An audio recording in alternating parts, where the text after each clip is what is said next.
Hey students, in this video I'm going to go through the answer key for the Cumulative Practice Chapter 2. So number 1, which number is equivalent to the expression below? 6 times 8 minus 2 times 3 squared. So we need to use GEMDAS. We'll go through each step one at a time. So step 1, G for grouping, there are no grouping symbols. E for exponents, I do have exponents, so 3 to the second power, that means 2 3's multiplied together, 3 times 3, which is 9. So now it says 6 times 8 minus 2 times 9. Now moving on to multiplication and division. So I'm going to multiply left to right. So 6 times 8 is 48. And then 2 times 9 is 18. And then finally, I'm ready to do my addition and subtraction step. 48 minus 18 is 30. So the correct answer is B, 30. Number 2, what is the greatest common factor of 48 and 120? So this means what's the greatest number that fits evenly into both 48 and 120? You could make factor trees, or I'm going to show you how we could list factor pairs. So first, I'm going to list the factor pairs of just the smaller number. So 1 times 48 makes 48, 2 times 24, 3 times 16, 4 times 12, 5 does not work, 6 times 8, 7 does not work, and then 8 is already on here, so that's how I know I am done. Here's all my factors of 48. Now I'm looking for the greatest common factor, so instead of listing the actual factor pairs of 120, I'm just going to actually test the greatest factor from here and see if it also fits into this. If not, I'll test the next greatest factor. So I want to know, does 48 fit into 120?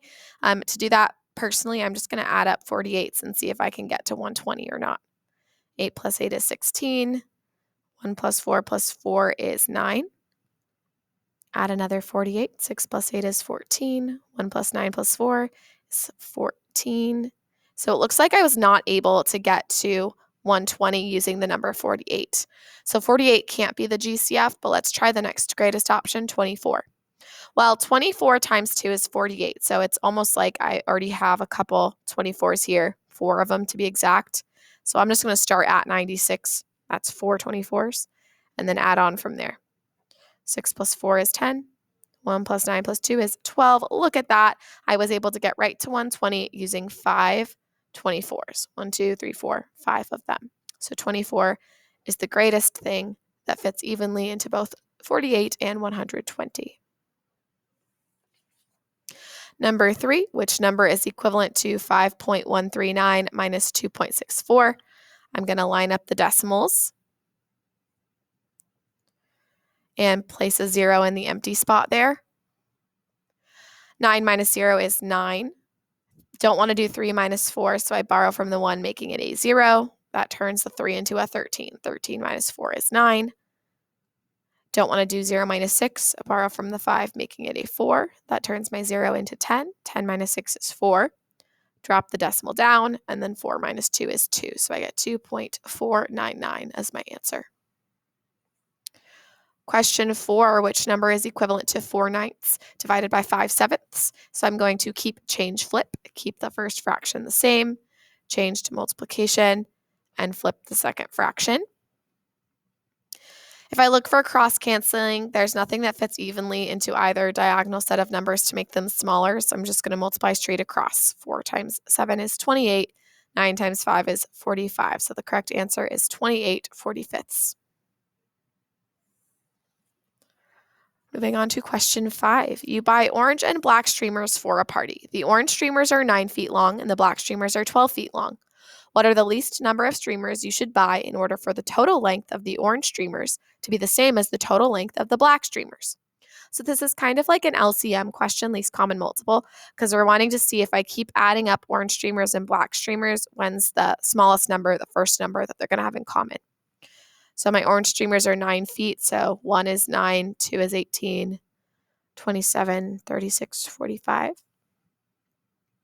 And then my black streamers are 12 feet. So 1 is 12, 2 is 24, 36. The first number, the very smallest length that they're going to have in common is 36. But the question doesn't ask how long is that length. It wants to know how many streamers we need to buy to get to that smallest length.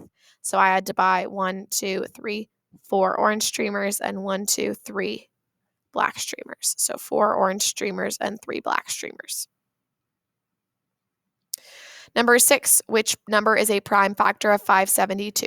Well, first of all, 4 and 22 are not prime numbers because these can both be broken down into something besides just 1 times itself. For 4, we could do 2 times 2. For 22, we could do 2 times 11.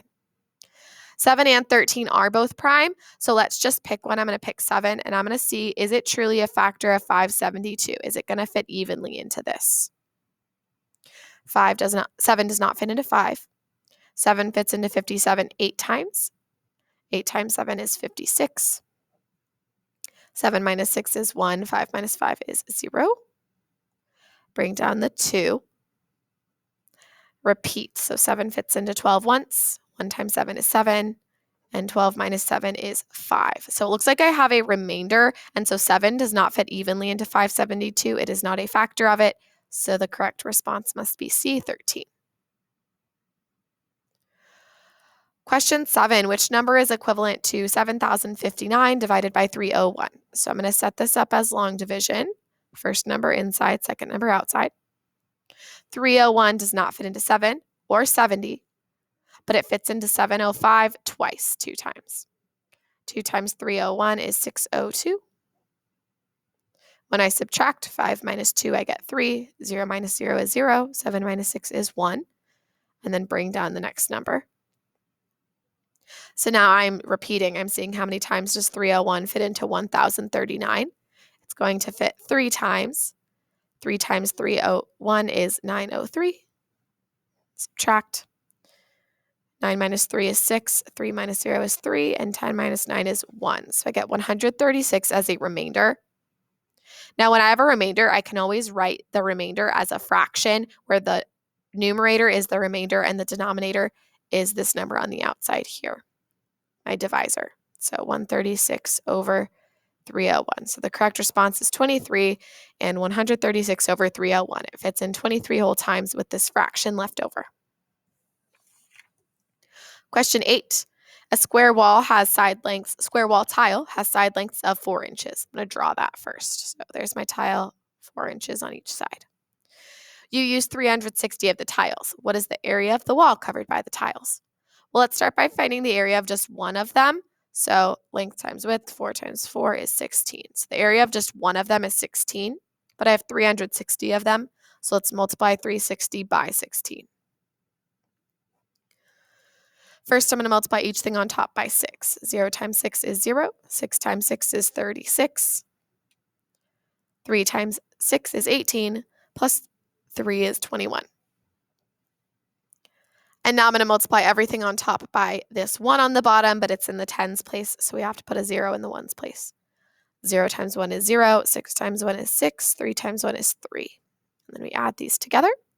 0 plus 0 is 0. 6 plus 0 is 6. 1 plus 6 is 7. 2 plus 3 is 5. So 5,760 inches squared is the correct response. Number 9, which expression is equivalent to a perfect square? So first, let's actually just go through them and evaluate them and then determine if what they're equal to is actually a perfect square or not. So this one here, I'm using GEMDOS for all of them. So my first one, there's no grouping, but there are exponents. 2 squared, that means 2 2's, 2 times 2, which is 4. So 3 plus 4 times 7. And then I want to do multiplication and division, so 4 times 7 is 28. And finally, 3 plus 28 is 31. Now, 31 is not a perfect square because there's not a number that you can multiply by itself to make 31. 5 times 5 makes 25, and 6 times 6 makes 36, but there's not something that multiplies together by itself to make 31. All right, let's try the next one, G. So again, starting with G grouping, nothing there, but there are exponents. 3 to the second power, that means 2 3's multiplied together. 3 times 3, which is 9. So 34 plus 18 divided by 9. Then we do multiplication and division. I have division here. 18 divided by 9 is 2. And finally, 34 plus 2 is 36. Now, this is a perfect square because there is a number that you can multiply by itself to make 36, and that is 6. 6 times 6 makes 36. That is why this is a perfect square. Number 10, what is the missing denominator in the expression below? So 4/8 divided by 2 over blank equals 3/4. So first I'm going to rewrite this using my keep, change, flip method. So keep 4/8 the same, change division to multiplication, flip the second fraction, and I know that that should equal 3/4. Now on the bottom, 8 times 2 does not make 4, so there must be some simplifying I need to do. Well, 4/8 is actually the same as 1/2, so I'm going to rewrite it like that first. 2 times 2 does make 4, perfect. So on the top, 1 times blank equals 3. That is 3. So the correct response is 3. You could also just plug in each value in the box and see which one works. Number 11, what is 4.56 times 0.7? So when we multiply decimals, we have to remove the decimals from the problem first by sliding them out. So I get 456 times 7. I'm just going to multiply them like normal whole numbers. I'm going to multiply each thing on top by 7. 6 times 7 is 42. 5 times 7 is 35, plus 4 is 39. 4 times 7 is 28, plus 3 is 31. But then do not forget that we had decimals at the beginning, so we need to put it back at the end. I scooted the decimal over 1, 2, 3 times total at the beginning, so I'm going to move it in 1, 2, 3 times. 3.192 is my final answer. Number 12, which expression is equivalent to 5 times 5 times 5 times 5? So when I have a number that is repeatedly multiplied, I can rewrite that as a power. So in a power, the base, the larger number, is what's being repeated. So 5, one of these. And then the exponent is how many of them there are. There are 4 of them, so it should be this response here, C, 5 to the 4th power. And number 13, a meteoroid moving at a constant speed travels 6 7/8 miles in 30 seconds. How far does the meteoroid travel in 1 second? So if I divide 6 7/8 by 30, I'll be able to know how far it travels in 1 second. So let's change both into improper fractions. For this one, I'm going to use the MAD method. Multiply 6 times 8 is 48. Add 7 to that. 48 plus 7 is 55. Denominator stays the same. And then for 30, I'm just going to put a 1 underneath it. Every whole number gets a denominator of 1. Now that I have these rewritten as improper fractions, now I will keep change flip. So keep 55 over 8 the same, change division to multiplication, and flip the second fraction. Now if I look for cross canceling, 1 and 8 will not get any smaller, but 55 and 30, 5 fits into both of them. 5 fits into 55 11 times, and it fits into 36 times. When I multiply straight across, 11 times 1 is 11, and 8 times 6 is 48. So the correct response is G, 11 over 48 miles.